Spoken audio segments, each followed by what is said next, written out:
बिस्मिल्लाहिर्रहमानिर्रहीम अस्सलाम वालेकुम।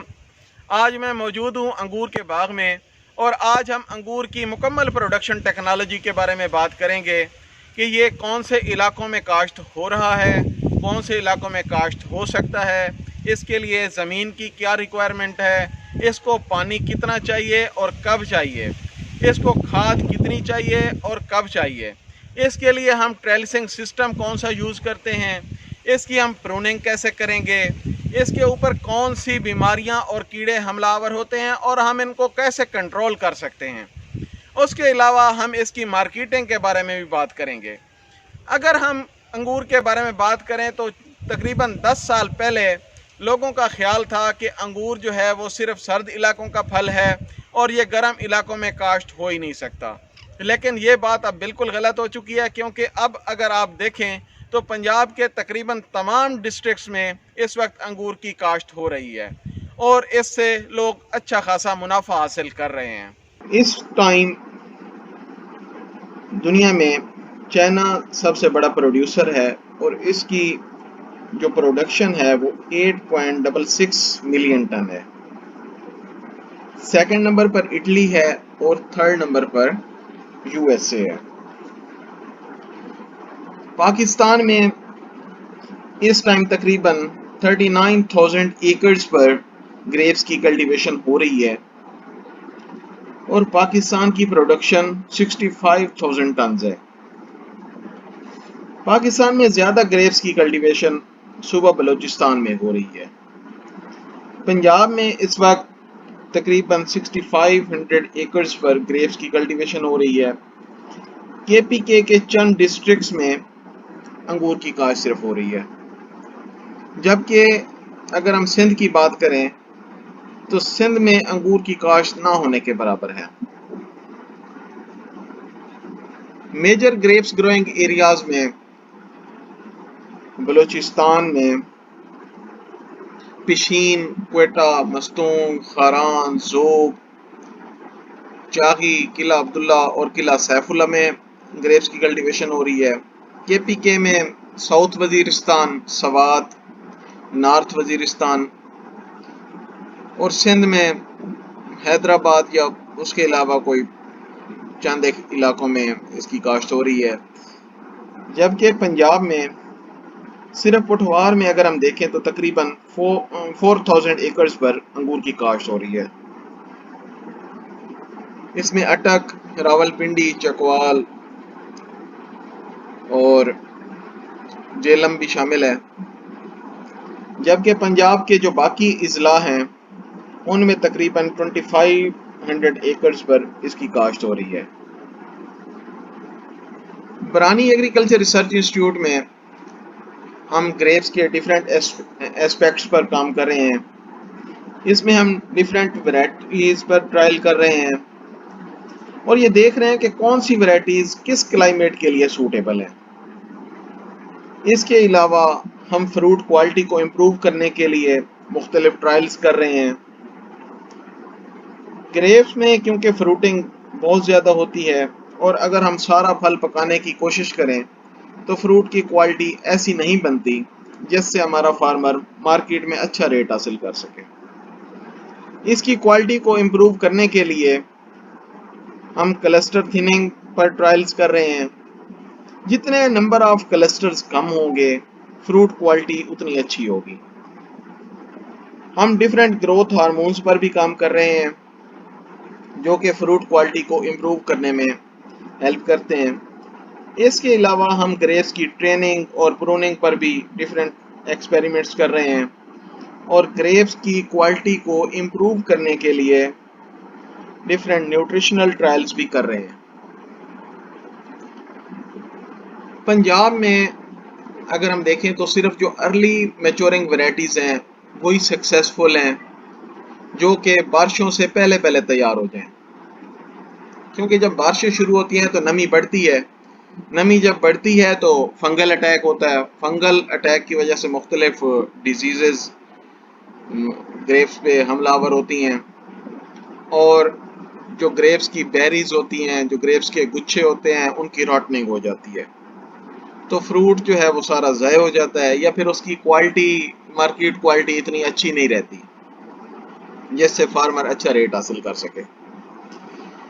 तो इसमें हम ऐसी वैरायटी सिलेक्ट करते हैं कि जो मूनसून से पहले ही पक के तैयार हो जाएं।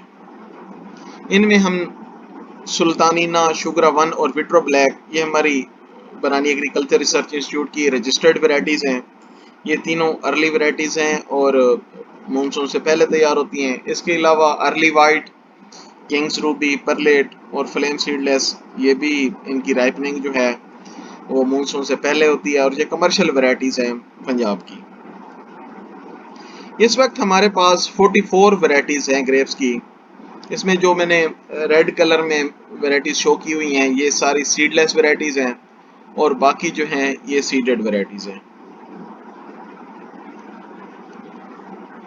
ये सुल्तानीना है, जैसा कि मैंने आपको बताया कि हमने इसको रजिस्टर्ड करवाया हुआ है। 3 वैरायटीज़ हमारी रजिस्टर्ड हैं, तो इसमें सुल्तानीना जो है बड़ी अच्छी वैरायटी है। इसको मार्केट में सुंदर खानी के नाम से भी बेचा जाता है और मार्केट में इसे बड़ा पसंद किया जाता है। इसकी शक्ल जो है सुंदर खानी की तरह ही होती है, तो इसकी काफ़ी डिमांड है मार्केट में। इसके अलावा शुगरा वन, ये थोड़ा सा बोल्ड साइज का होता है, साइज इसका अच्छा होता है, बंच भी इसका बड़ा अच्छा होता है, स्वीट है, अर्ली मैच्योरिंग है, सीडलेस है, येलोइश ग्रीन इसका कलर होता है। इसी तरह से जो अर्ली वाइट है ये भी बोल्ड साइज का है। इसका गुच्छा जो होता है, बंच जो है वो शुगरा वन से थोड़ा सा छोटा होता है, लेकिन इसकी जो बेरीज का साइज है वो शुगरा वन से भी बड़ा होता है और बड़ी ज़बरदस्त वैरायटी है, अर्ली वैरायटी है। इसके अलावा हमारे पास जो पुरानी वैरायटीज़ हैं उसमें परलेट बड़ी अहम वैरायटी है। जिन इलाकों में बारिशें बहुत कम होती हैं वहाँ पे परलेट बड़ी सक्सेसफुल है, अर्लीस्ट है। अगर बारिशें हो जाए तो इसमें एक प्रॉब्लम है कि इसका बंच क्योंकि बड़ा कम्पैक्ट होता है, तो बारिश का पानी अंदर अगर कहीं पे रुक जाए, नमी थोड़ी सी अंदर रह जाए, तो इसकी रॉटनिंग बड़ी जल्दी होती है क्योंकि इसका जो छिलका है वो बहुत ही बारीक होता है।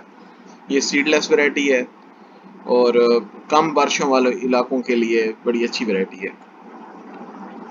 इसके बाद हमारे पास ये डेनलास वैरायटी है, ये फ्रेंच वैरायटी है। इसकी जूस परसेंटेज बड़ी अच्छी है, लेकिन ये सीडेड वैरायटी है। किंग्स रूबी हमारी जो तकरीबन 80% जो हमारा एरिया है वहाँ पे जो लगी हुई है पंजाब में, वो किंग्स रूबी लगी हुई है, रेड ग्रेप्स में आती है। तो ये बहुत ज़बरदस्त वैरायटी है, इसकी प्रोडक्शन भी बहुत अच्छी है और ये फार्मर फ्रेंडली वैरायटी है।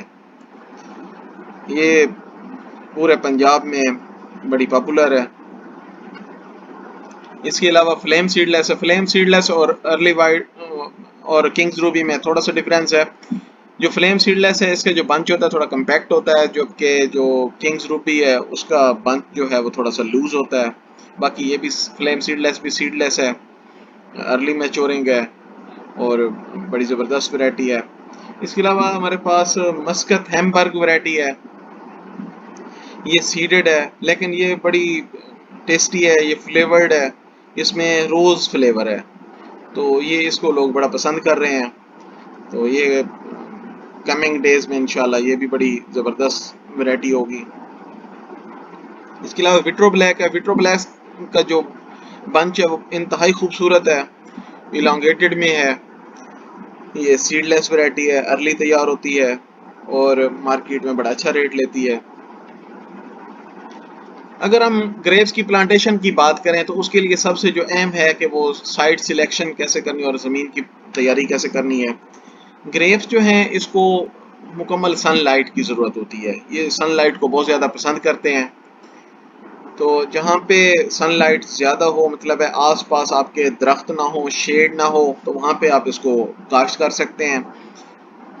ऐसी ज़मीनें जिनमें पानी खड़ा होता हो, जो कुछ देर के लिए पानी खड़ा करती हैं, मतलब बारिश हुई है या आपने उसको फ्लडिंग की है तो पानी ज़्यादा देर के लिए अगर खड़ा होता है तो वो उसके लिए सूटेबल नहीं है। इसके लिए जो लोम और सैंडी लोम साइल्स हैं वो बेस्ट हैं, जिनमें ऑर्गेनिक मैटर की अच्छी क्वांटिटी हो। ग्रेप्स के लिए जो 6.5 pH है वो आइडियल है, लेकिन ये 6.5 से 8.5 तक बड़ी कामयाबी से इसको ग्रो किया जा सकता है। ग्रेप्स की प्लांटेशन के टाइम की अगर हम बात करें तो बेहतरीन टाइम जो है वो जनवरी फरवरी है। उस टाइम पौधे खाबिदगी की हालत में होते हैं और उस टाइम पौधा झाड़वा भी लग सकता है। ट्रांसपोर्टेशन चार्जेस भी आपको कम पड़ते हैं और इसमें सक्सेस रेट जो है वो भी बहुत ज़्यादा होता है। जबकि जो पौधे थैली में तैयार किए गए हैं या जो गाची वाले पौधे हैं उनको आप सिर्फ जो सख्त मौसम है जैसे कि मई जून है या फिर जो सख्त सर्दियां हैं अक्टूबर से दिसंबर तक उस सीजन में आप नहीं लगा सकते। बाकी पूरे साल में इसकी प्लांटेशन की जा सकती है। इसकी जो हम लाइनों का रुख रखते हैं वो शुमालन जनूब पर रखते हैं ताकि इसको दोनों साइड से धूप लग सके। सुबह के टाइम जब सूरज निकलता है तो उसकी जो एक साइड है उसको धूप लग जाती है, तो जब सूरज गरूब होता है तो उसकी जो वेस्ट साइड है उसको भी धूप लग जाती है। और दूसरा है कि इसमें जो एरेशन है वो अच्छी हो, कहीं पे एरेशन की ब्लॉकेज ना हो। अगर वो ब्लॉक हो गई तो उसमें नमी जो है वो बढ़ जाती है, नमी बढ़ने की वजह से फिर मुख्तलिफ डिजीज़ आ जाती हैं। इसमें हमने मुख्तलिफ ट्रायल्स किए हैं कि इसकी जो line to line, row to row distance और प्लांट टू प्लांट डिस्टेंस जो है वो कौन सा रखा जाए। तो अभी तक जो ideal row to row distance और प्लांट टू प्लांट डिस्टेंस है, रो टू रो 10 फीट और प्लांट टू प्लांट 6 फीट जो है वो बड़ा आइडियल डिस्टेंस है।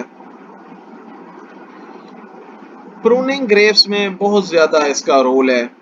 अगर आप इसकी प्रूनिंग नहीं करेंगे तो बेलें जो हैं बहुत बड़ी हो जाएंगी, उसमें नंबर ऑफ़ क्लस्टर्स ज़्यादा आएंगे। नंबर ऑफ़ क्लस्टर्स आएंगे तो बेलों में जो होता है इतनी वो नहीं होती, वो अनेबल होती हैं कि इतने ज़्यादा जो बल्क में फ्रूट आए उस सारे को उसकी राइपनिंग हो सके या उसको पका सकें, जिसकी वजह से उसकी जो फ्रूट की क्वालिटी है वो डिस्टर्ब होती है। फ्रूट छोटे साइज़ का रह जाता है, बंचेस जो हैं अनइवन साइज़ के होते हैं, बेरीज अनइवन साइज़ की होती हैं, जो बेरीज का कलर है वो एक ही बंच के अंदर डिफरेंट कलर्स की होती हैं। कुछ आपको राइपनिंग वाली बेरी नज़र आएंगी, कुछ अनराइपन्ड बेरीज नज़र आएंगी। तो इसलिए इसकी जो प्रूनिंग है वो बहुत ज़्यादा अहम है। इसमें 2 टाइप्स की प्रूनिंग होती है। इसमें एक स्पर प्रूनिंग होती है और एक केन प्रूनिंग होती है। स्पर प्रूनिंग आगे हम देखते हैं। ये एक देखें कि ये एक बेल है, इसको बिफोर प्रूनिंग हमने पिक्चर इसकी बनाई है और इसी को जब आप आफ्टर प्रूनिंग देखेंगे तो ये देखें इसमें हमने 2 से 3 बर्ड्स जो हैं वो फ्रूटिंग बर्ड्स हमने छोड़ी हैं। बाकी जो इस साल की जितनी करंट ईयर की जितनी भी ग्रोथ थी उस सारी को हमने रिमूव कर दी है। तो इसको अगर हम ज़्यादा वो छोड़ते हैं तो इसमें नंबर ऑफ बंचेस ज़्यादा हो जाएंगे, फ्रूट की क्वालिटी अच्छी नहीं रहेगी। ये केन प्रून्ड है, इसकी बिफोर प्रूनिंग हमने तस्वीर दिखाई हुई है और इसको आप देखें कि ये आफ्टर प्रूनिंग, इसमें हमने 8 केन्स छोड़े हुए हैं।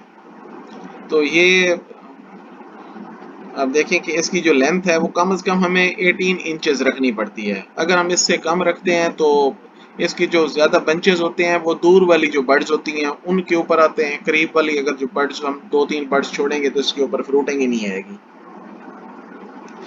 स्पर प्रून वैरायटीज में Kings Ruby, Flame Seedless, Perlette, Priest, Cardinal और मस्कत हैम्बर्ग हैं जो हमारी कमर्शियल वैरायटीज़ हैं। और जो केन प्रून वैरायटीज़ हैं इसमें Sultanina, Vitro Black, Early White, Sugraone, Thompson Seedless और डैनलास हैं। ग्रेप्स क्योंकि वो सेल्फ सपोर्टिंग नहीं होते, इनको सपोर्ट देने के लिए मुख्तलिफ ट्रेलिस सिस्टम की ज़रूरत होती है। तो इसमें मुख्तलिफ ट्रेलिसिंग सिस्टम जो हैं वो यूज़ किए जाते हैं, जिनमें निफन सिस्टम है, Y system, head system, telephone system और परगोला सिस्टम जो हैं ये ज़्यादातर मोस्टली वर्ल्ड में यूज़ होते हैं। ये आप देखें कि ये निफन सिस्टम की है, ये ऑटम की पिक्चर है। तो ये इसे आप देखेंगे तो ये स्प्रिंग की पिक्चर है। ये वाई सिस्टम है, तो इसमें ये वाई सिस्टम की ये स्प्रिंग की पिक्चर है। ये टेलीफोन सिस्टम है, इसमें इसे टी सिस्टम भी कहते हैं। तो इसमें 5 वायर्स यूज़ होती हैं, 4 वायर्स ऊपर यूज़ होती हैं टी पे, और एक वायर जो है वो नीचे आपको नज़र आ रही होगी, यहाँ पे यूज़ होती है। ये परगोला सिस्टम है। तो इसको आगे हम देखते हैं। ये इसमें जितने भी लीव्स होते हैं वो ऊपर रह जाते हैं, और जितना भी फ्रूट होता है वो नीचे नज़र आता है आपको। तो ये बड़ा ज़बरदस्त सिस्टम है, चाइना में मोस्टली ये यूज़ हो रहा है। ये हेड सिस्टम है, ये हमने टर्की में देखा है। वहाँ पे वो कोई 4 से 5 बंचेस लेते हैं, तो वहाँ पे ये हेड सिस्टम यूज़ कर रहे हैं। उसमें 2 केन सिर्फ यूज़ करते हैं, इससे ज़्यादा केन्स नहीं रखते। जो ग्रेप्स की इरिगेशन है वो मुख्तलिफ चीज़ों पे डिपेंड करती है कि टेम्परेचर कैसा है। अगर टेम्परेचर जो है वो ज़्यादा है तो पानी की ज़रूरत ज़्यादा होगी। इसी तरह से अगर सॉइल टाइप सैंडी सॉइल है तो उसमें भी पानी की ज़रूरत ज़्यादा होती है। जबकि पौधे की जो उम्र है वो भी इसमें उसका काफ़ी रोल है कि छोटे पौधों को पानी की ज़रूरत ज़्यादा होती है, जबकि जो बड़े पौधे होते हैं उसको अगर थोड़ी देर से भी पानी लग जाए, क्योंकि उनका रूट सिस्टम जो है वो एस्टेब्लिश्ड होता है, तो इसलिए अगर थोड़ी देर से भी पानी उसको हम लगाते हैं तो वो उसको बर्दाश्त कर लेते हैं। इसको ग्रेप्स को जो ज़्यादा पानी की ज़रूरत होती है फ्रूटिंग टाइम पे होती है। मतलब पंजाब में इसको अप्रैल से जून तक जो 80% इसकी वाटर रिक्वायरमेंट है वो अप्रैल से जून तक है। इसकी जो हम फर्स्ट इरिगेशन करते हैं वो फरवरी में करते हैं, उसी के साथ हम फर्टिलाइज़र भी देते हैं। सेकंड इरिगेशन जो है वो मार्च में होती है, और फिर अप्रैल में टेम्परेचर को देखते हुए 10 दिन के वक्फे से ये इसको कम भी किया जा सकता है टेम्परेचर को देखते हुए और सॉइल टाइप को देखते हुए। मई जून में 4 से 6 दिन का वक्फा देते हैं। तो इसके लिए जो फर्टिलाइज़र्स हैं वो भी डिपेंड करती हैं सॉइल टाइप पे, टेम्परेचर पे और एज ऑफ प्लांट पे। कि अगर सॉइल टाइप ऐसी है, सैंडी सॉइल है, उसमें न्यूट्रिएंट्स क्योंकि कम होते हैं तो वहाँ पे फर्टिलाइज़र की ज़्यादा ज़रूरत होगी। टेम्परेचर पे डिपेंड करता है कि टेम्परेचर अगर ज़्यादा है तो उस टाइम पे हम फर्टिलाइज़र से थोड़ा अवॉइड करते हैं। इस तरह से जो एज ऑफ प्लांट है वो इसमें बड़ी अहम है कि छोटे पौधों को कम खुराक की ज़रूरत होती है, तो जो फ्रूटिंग प्लांट्स हैं उनको ज़्यादा खुराक की ज़रूरत होती है। ये एक चार्ट है, इसको देख लें कि ये जो पहले 2 साल हैं उसमें खुराक की ज़्यादा इतनी ज़रूरत नहीं होती, जबकि 3 साल के बाद क्योंकि पौधा फ्रूटिंग पे आ जाता है तो इसको फार्म यार्ड मैन्योर भी तकरीबन 7 kg, नाइट्रोजन 200 ग्राम्स और फास्फोरस 150 ग्राम्स और पोटाश जो है 250 ग्राम्स तक इसको ज़रूरत होती है। फर्टिलाइज़र देने के लिए जो इसके लिए जो बेहतरीन टाइम है, अगर आपने फार्म यार्ड मैन्योर या गोबर की खाद देनी है तो वो दिसंबर में देते हैं, जबकि फास्फोरस जो है वो सारी की सारी आपने देनी है फरवरी में। नाइट्रोजन की पूरी डोज और इसके साथ पोटाश की हाफ डोज ये फरवरी में देते हैं बिफोर स्प्राउटिंग। स्प्राउटिंग से तकरीबन कोई 8 से 10 दिन पहले हमें ये फर्टिलाइज़र दे देनी चाहिए, जबकि जो बाकी इसकी डोज है पोटाश की वो हम अप्रैल में देते हैं ताकि फ्रूट की क्वालिटी अच्छी बने। 3 साल के बाद हमारे जो ग्रेप्स हैं वो हार्वेस्टिंग के काबिल हो जाते हैं, फ्रूटिंग उन पे आ जाती है। तो 3 साल के बाद तकरीबन एक जो प्लांट है उससे हम एवरेज 10 kg तक फ्रूट हार्वेस्ट कर सकते हैं। तो जब हमने हार्वेस्टिंग करनी है तो कोशिश करें कि उस ड्राई डे में करें, क्योंकि अगर कोई बारिश हो जाती है, बारिश के फ़ौरन बाद अगर हम हार्वेस्टिंग करते हैं तो उसमें नमी ज़्यादा होगी, जिसकी वजह से ख़तरा होता है कि जो ग्रेप्स आपके हैं वो उसकी रॉटनिंग हो जाएगी। बाकी प्लांट्स की तरह ग्रेप्स में मुख्तलिफ डिजीज़ अटैक करती हैं। इसमें जो अहम डिजीज़ हैं इसमें एंथ्रेक्नोज है, ये फंगल डिजीज़ है। जब नमी ज़्यादा हो तो ये उस टाइम पे ज़्यादा इसका अटैक होता है। इसको कंट्रोल करने के लिए है कि जो आपने जो शाखें ऐसी हैं जिनके ऊपर अटैक हुआ है उनको आप डिस्ट्रॉय कर दें, उनको बर्न कर दें, जला दें। उसके ऊपर आप टॉप्सन एम का स्प्रे कर सकते हैं, बॉडी एक्स मिक्सचर का स्प्रे कर सकते हैं।